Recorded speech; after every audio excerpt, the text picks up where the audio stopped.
Cannes to shoot the final sequence. It all culminates in the screening of my film at the Cannes Film Festival. Cannes and the festival were very good to us, actually, and I hope the film does good for them. We were given permission by Gilles Jacob, president of the festival, to use an actual premiere of another film to put Emma Ducombe, Willem Dafoe and Carol Roden and Max, who plays Stefan, onto the red carpet. It was very good of them to do that. I don't think they've ever done that before. So he turns this way, Carson, off we go. Gilles Jacob, who runs the festival, was enchanting, and he likes the idea of Bean and the character and the films and working title. So he was incredibly welcoming, and they've helped in every single way they possibly could. Just to do a tiny bit of a sequence at the base of the red carpet, where we cheekily just sort of jumped on the back of a Portuguese film. And I think Rowan felt, well, if you're going to have a film festival, and what film festival do most people know about, then it would only be Cannes. We did feel it was important to be there doing the real thing. Indeed, the Cannes Festival wanted it to be the real thing, because always the worry for them is if we go to, to another seaside town, it wouldn't be accurate, which it could not be 100% accurate. It was really exciting because nobody really knew that we were shooting a movie, and people know me a little in France, so they were saying, "Hey, Emma," and I was like, "Oh no, I'm Sabine."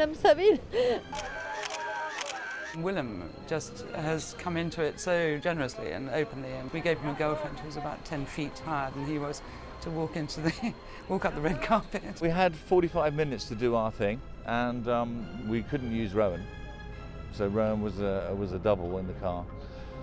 But we really wanted to grab some explanatory shots of them going up the red carpet effectively.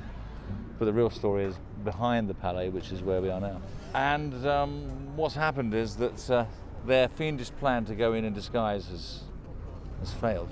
And so they're fashioning a plan, even as we speak, to get past the officialdom, which will fail, of course. And they finally do get in.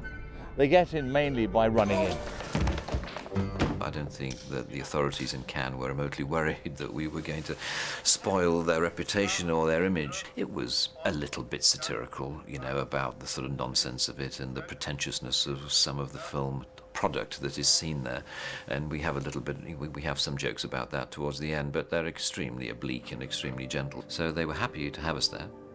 And we were very happy to be there, and it was great in particular to be in their main auditorium, shooting the scenes that we shoot there. What you see is the real deal. This is the main auditorium in the Palais. Bean has found his way in here to try and connect Stefan back to his parents, and is dressed as a woman at this stage, which is quite fantastic, actually. Because my scene. The great silent comedians, for me, always played with the idea of cinema. And so I thought, if we're going to set it in the 21st century and somebody goes on holiday, what do they take? They take a camera with them, but, in this day and age, it'll be a digital camera. You are now in the arms of another. You can't go anywhere now on holiday for a weekend, a day out, We've all got the camcorder going, and it seemed to be a fun way to get into sort of Bean's mind that he's both on this journey and he's recording this journey. And then, because you're going to the south of France, that seemed to be a wonderful opportunity for one of those sort of high conceit concoctions where basically Mr. Bean's holiday video ends up on the screen in Cannes.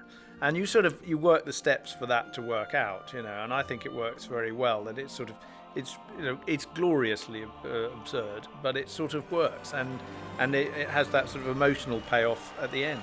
One of the most complex scenes is we're taking over and hopefully not opening us up to a sort of general municipal disaster, but we've taken over the equivalent of 3 public beaches on the Croisette, where we'll be filming for 2 days, the final sequence. 5, 4, 3, 2, 1, stop. There are very simple stages of child development, and I used that when I first wrote the story, the idea of different events happening and each one taking him a little step further down the road to some sort of emotional development by the end. And he has actually got close to the boy who's really annoying at the beginning, by the end becomes a real friend, the girl, who he doesn't really seem to fancy. And yet there is some sort of bond that happens between him and the girl. And so you get to a point that all of these fictions come together, and he manages to solve everything, which allows this moment of release where he arrives on the beach and he's finally got there, and having finally got there, earned a moment where everyone can break into song together in the most absurd way. It's a light story, but it has heart. It is a kickback to the great days of silent cinema. Like you say, from 7 to 77? To me, it's a classical comedy movie. One day people will look back and go, that's really special.